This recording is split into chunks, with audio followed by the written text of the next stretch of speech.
Eu tinha falado isso antes, eu vou repetir. Eu gosto de história da arqueologia porque é muito mais fácil entender o passado do que o futuro. O Armagedon está chegando. Sinais do Apocalipse se intensificam em Israel. Que a paz de Cristo esteja com todos vocês. Quero começar nossa reflexão com uma poderosa palavra do Senhor, conforme está escrito em Mateus 24, 6, 7. E ouvireis de guerras e de rumores de guerras. Olhai, não vos assusteis, porque é necessário assim acontecer, mas ainda não é o fim. Porquanto se levantará nação contra nação, reino contra reino, e haverá fomes, pestes e terremotos em vários lugares. Amados, o que estamos testemunhando no mundo, especialmente em Israel, são sinais claros de que o fim dos tempos está se aproximando. O Armagedon, o grande confronto profético, pode estar mais próximo do que imaginamos e as evidências se intensificam a cada dia. Mas antes de mergulharmos nesse importante tema, eu gostaria de pedir um favor especial a você, nosso querido espectador. Se você está gostando dos vídeos que compartilhamos aqui e deseja acompanhar mais conteúdos inspiradores como este, inscreva-se agora no canal Profeta Pastor Marconi Silva, ative o sininho para receber todas as notificações e deixe seu like. Nos comentários fixados estará o link para o nosso grupo de oração. Estou ansioso para ler seu comentário e orar por você. Sua participação é fundamental para que possamos continuar trazendo mensagens edificantes e de qualidade para vocês. Que Deus abençoe a todos e vamos juntos buscar mais da revelação divina. Sem mais delongas, vamos ao vídeo. Que o Espírito Santo nos guie nessa jornada de entendimento sobre os tempos finais. Fique atento, pois o que vamos compartilhar hoje é crucial para o seu discernimento espiritual. Que Deus fale ao seu coração. A batalha registrada da história escrita aconteceu em Armagedon. E ela foi há uns 3.700 anos atrás, imagina. E foi de 20 mil soldados. Agora, se tu pensar numa batalha hoje em dia de 20 mil pessoas, é um número absurdo. Naquela época foi de 20 mil soldados, 10 de cada lado. Então, a primeira batalha escrita da história aconteceu lá, e ela não só fazia uma batalha pequena, foi um negócio gigantesco, que resultou com a vitória dos egípcios. E também muitas batalhas lá aconteceram ao longo da história. Napoleão lutou lá durante a invasão. Napoleão invadiu Israel. Depois ele acabou perdendo e se retirando, mas Napoleão também chegou a lutar em Israel em alguns lugares. Em Jaffa ele lutou, em Akko ele lutou, em Armagedon ele lutou, então também teve. Os cruzados lutaram em Armagedon. A gente teve também, tem uma base aérea, que ela foi criada pela Força Aérea Britânica. Ainda tem ou não? Tem ainda, ela foi criada pelos ingleses, quando os ingleses dominaram Israel, ela funciona até os dias de hoje, e ela é usada como uma base aérea, tanto civil como militar. Tem uma prisão lá no Vale, uma prisão de alta segurança, que foi encontrada a igreja mais antiga do mundo lá dentro da prisão. Então, assim, é um lugar assim que tem muita coisa lá dentro, e a gente, quando fala, quer dizer, a Bíblia fala claramente que vai vir uma reunião de reis que vão se preparar para uma batalha. E está escrito que os reis vão se ajuntar em Armagedon, e aí vai começar essa grande batalha. Então, na realidade, tem que ler Apocalipse 16, leiam todo o capítulo ali, fala das taças, e tem uma grande descrição em detalhes do que vai acontecer. Uma das coisas que fala que vai acontecer é que o rio Eufrates vai secar. E o rio Eufrates está secando. Isso não em Israel. O rio Eufrates está principalmente hoje em dia no que hoje em dia é o Iraque, mas o rio Eufrates... Pertinho. O rio Eufrates está secando, pessoal. Então, a gente está vendo algumas coisas que se encaixam com o que a Bíblia fala. Então, o Vale de Armagedon está lá e está vazio também. Não se construíram cidades lá. O vale não está ocupado. Ele está aberto. Então, se algum exército quiser lá lutar até os dias de hoje... É uma passagem, né? É uma passagem também. É um ponto estratégico em Israel. Ele ficava em rotas comerciais, havia mar. Então, é um local estratégico nos tempos bíblicos e até os dias de hoje. A gente vê que ele tem uma grande importância. Então, o lugar está lá. O palco está pronto. E o terceiro templo de Salomão? Então... Agora é outra questão. Tem essa questão. Onde seria? É embaixo de... onde seria é onde está É aquela de cúpula escura? A dourada. A dourada? A dourada mesmo. Então, o que acontece? Deus ordena a construção do Templo de Jerusalém. E Deus é bem específico. Deus diz o tamanho que ele quer, o formato que ele é, os utensílios e o lugar. Ele fala o Monte Moriá.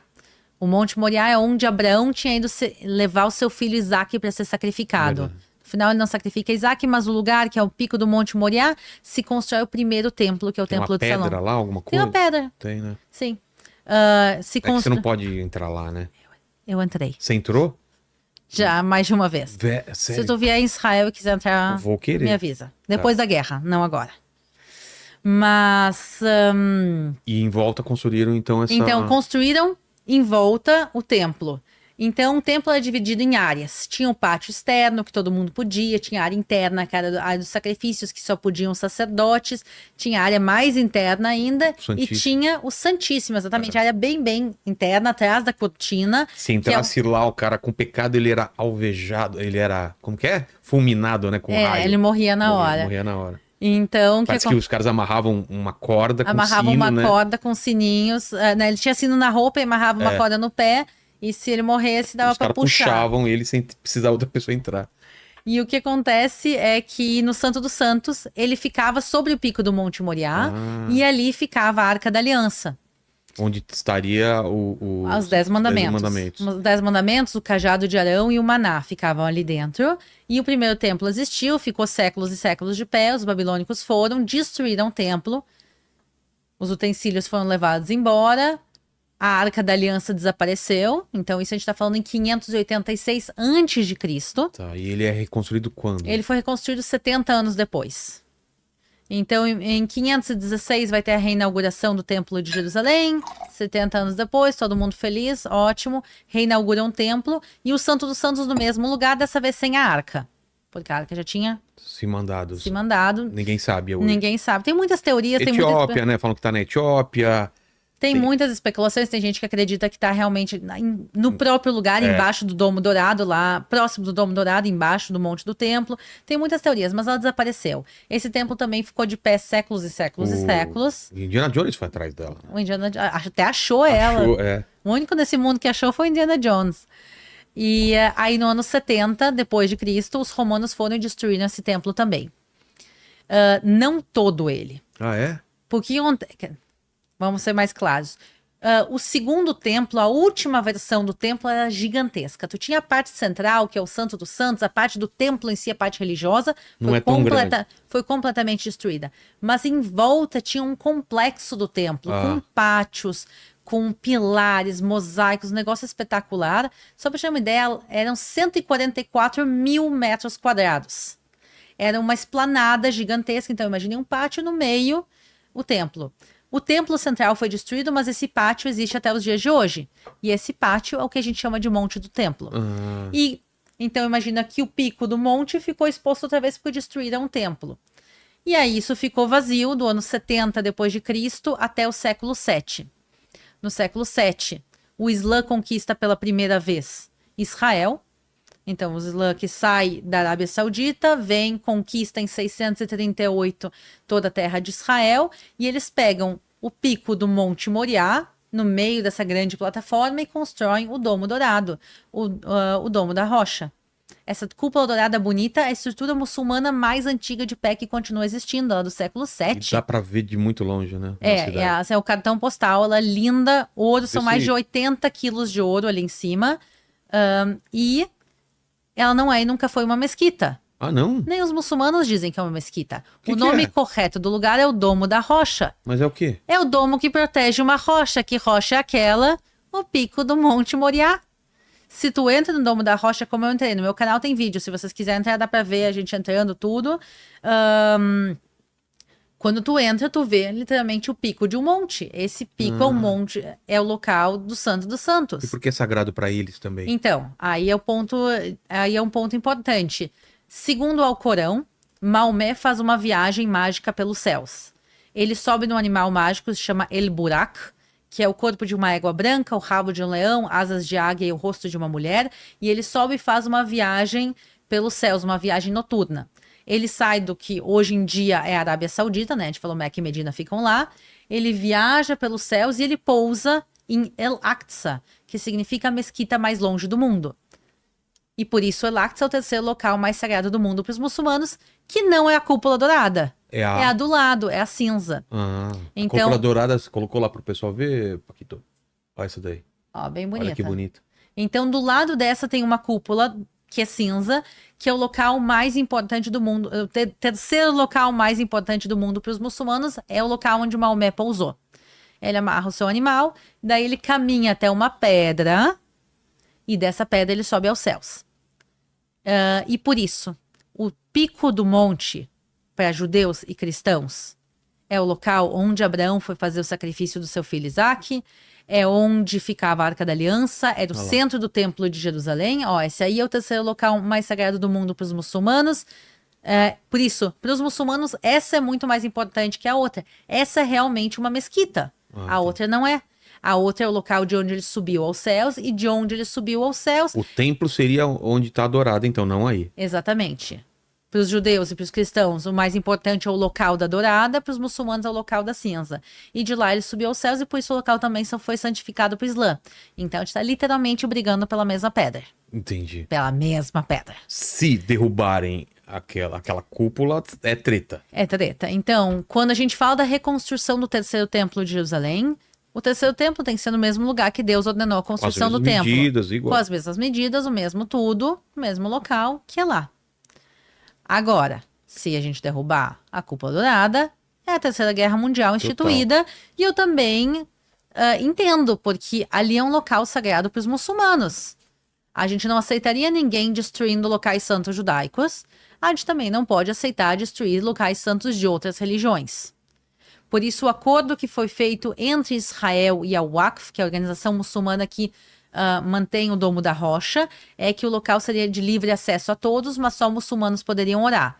Na prática, eles não cumprem esse acordo, eles não permitem não muçulmanos entrarem, mas esse é o acordo original. Quer dizer, Israel não tem nenhuma intenção de derrubar o Domo da Rocha.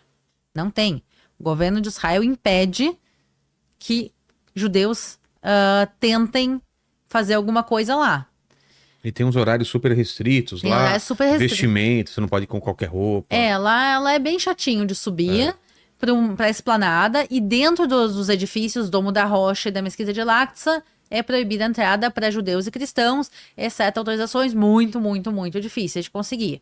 Eu fui lá, eu acho que 2 ou 3 vezes só na minha vida, e foi super, super difícil também para conseguir. E também, eles não sabiam que eu tinha... Assim, é complicado. Foi uma brecha. Foi uma brecha, assim, que eles abriram. Mas, por isso, assim, é triste de saber que aquele local, ele tá inacessível nos dias de hoje.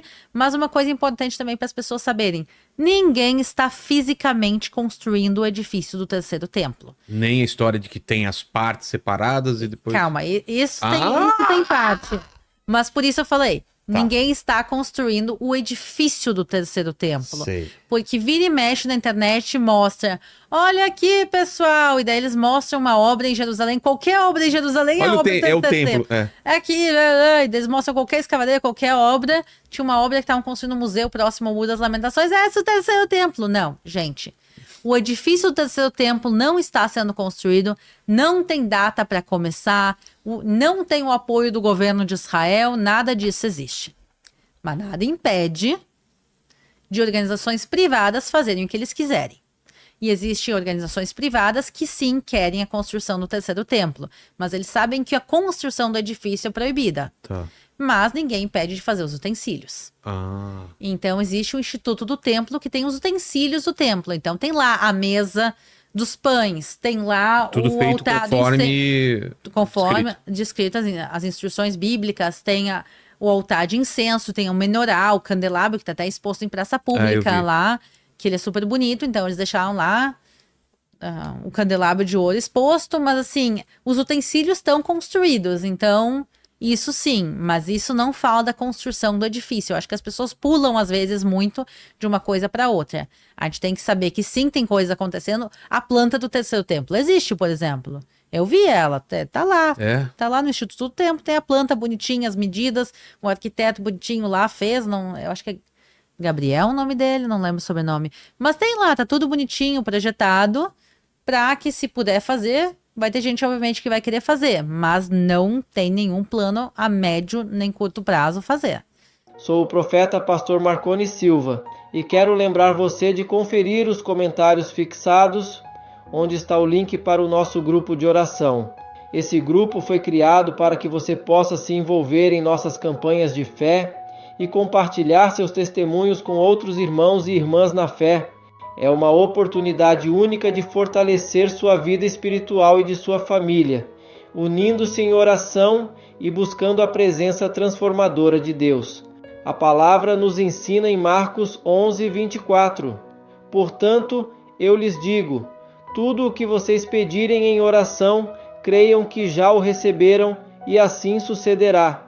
Participar de um grupo de oração é uma forma poderosa de alimentar sua fé, cercado por pessoas que também acreditam no mover sobrenatural de Deus.